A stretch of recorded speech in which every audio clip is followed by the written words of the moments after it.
woods waiting for innocent bears to come out over baited piles of donuts so these trophy hunters can prove their manhood.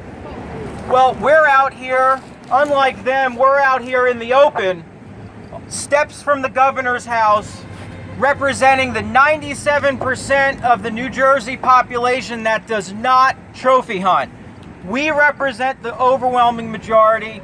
We are here to tell the state that our lands and our wildlife belong to more than just 3% of the population that supports putting trophies on their walls. That's right. And that's what we have to continue to hammer home.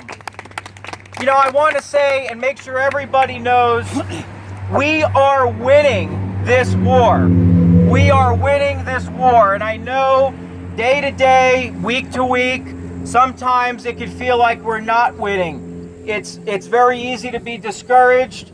We see a lot of carnage happening in our own state and around the world by these trophy hunters who are killing animals for no other reason than just for a sick thirst of putting a trophy on their wall.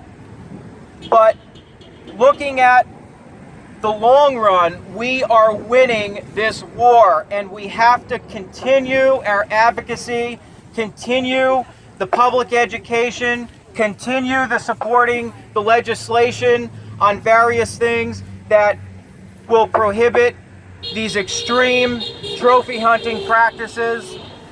Let's look at this nationally. We only have 15 states in this country that allow baiting of bears. Only 15 states. So when we have states like Arizona and Wyoming and other hunting heavy states prohibiting practices that are allowed in New Jersey, what does that tell you about New Jersey? We have a Division of Fish and Wildlife that is representing a minuscule part of the population. And this cannot last very long, ladies and gentlemen. This cannot last very long.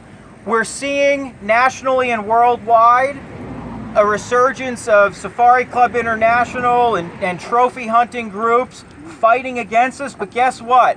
It's the last few gasps of breath that these people are exerting before the corpse fully dies. And that's what this trophy hunting is, and we are very, very close to ending it in New Jersey and far and wide. We just have to keep up the advocacy. We can't stop. We have to be persistent.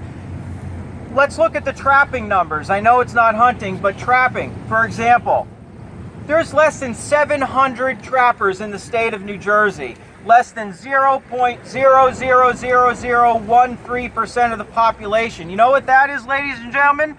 It's statistically nothing. Nothing. Yet we, animal advocates, environmental advocates, and residents alike, wildlife in our lands belong to everybody. And most people in this state are using the lands not for lethal purposes. But we have a state of New Jersey that is masquerading a so-called bear management plan, which is nothing but trophy hunting. And that is it. So we need to hammer these points home. 3 former governors of both parties have ended this hunt. There is no reason why Governor Murphy cannot do it. And we have to continue to demand that he keep his campaign promise. And whether he does or not, we have to just keep up the fight, because we are winning this war for the sake of the animals and the environment. So keep up the fight, keep up the good work, and thank you so much for being here. You're all amazing.